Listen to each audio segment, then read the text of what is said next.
The drip line for my garden. I diagrammed everything out right here so I can know how much of everything I needed to buy, and then I went to my local sprinkler supply company and bought it all. You can also get it at Home Depot, but my store doesn't carry this particular setup that I'm using, so I like this enough to spend a little more on it at the sprinkler supply company. So first things first, you need a pressure regulator.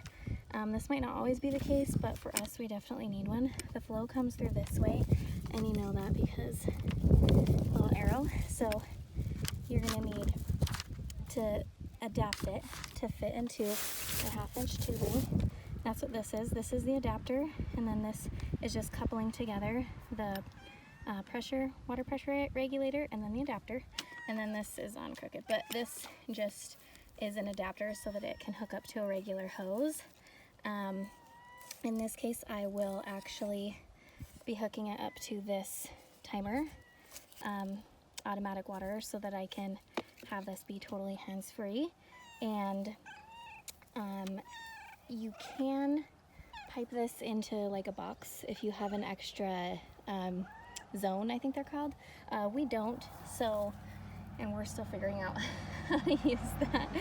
So for now, I'm just gonna have it, there is a spigot right there, and so I'm just gonna run it down this way. I have a couple different types of tubing. This is distribution tubing, so it's just plain 1/2-inch tubing. There's no holes. This is the actual drip tubing. For a garden, I get them at 12-inch spacing, and yeah, can you see that? There you go. So I will do the distribution tubing up to each box, and then inside of each box I will have this. And so to connect everything, you need these guys. So I again diagrammed all this out so I knew exactly how many crosses, T's, and then these are called elbows I would need. And to keep this stuff down, it's pretty thick, and I found that these heavy-duty staples work the best. If they're a little more rounded on top, that's even better. And then I don't have them over here, so I'll show you that in a minute, but I also have end caps for these, and I buy the ones that cost a little more that have a twist on cap, so that in the winter I can just go through, uncap everything, and let all the water drain out. So I just finished running all my drip line. So what I did is I just followed that diagram I had, and I have it come to each box.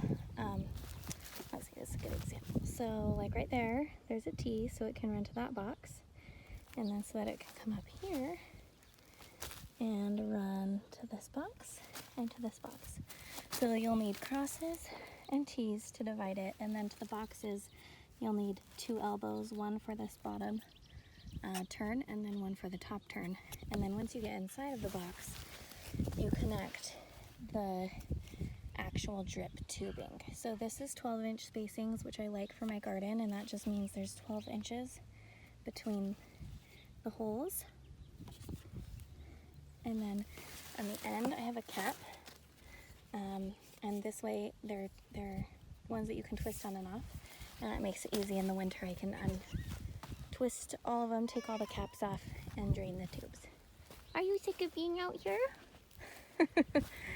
So now we're gonna turn it on, and once it's turned on and I know that it works, I'm gonna stake it down in each box like I have it in this one, so that it waters evenly across the whole box. And at first this tubing is really hard to work with, but if you let it sit in the sun, it gets more pliable, and then also as the season goes on and you run water through it, that helps a lot too.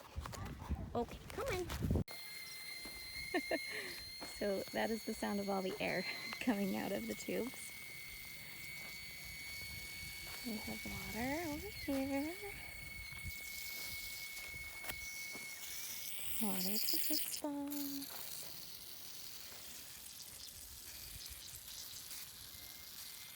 So it'll fill up one tube, and then the water will have enough pressure to push to the next box. So now this one's starting.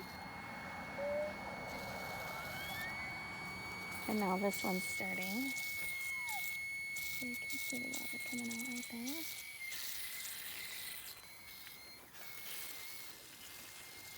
And then you just want to walk through your whole line and make sure you have pressure all the way to the last box, which it looks like we do.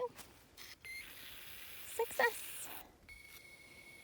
And I like to do it in pieces, so I still need to set up drip to the berry patch, which is the black, and then the tiered railroad type planter will be the pumpkin patch. But I wanted to make sure this was working first.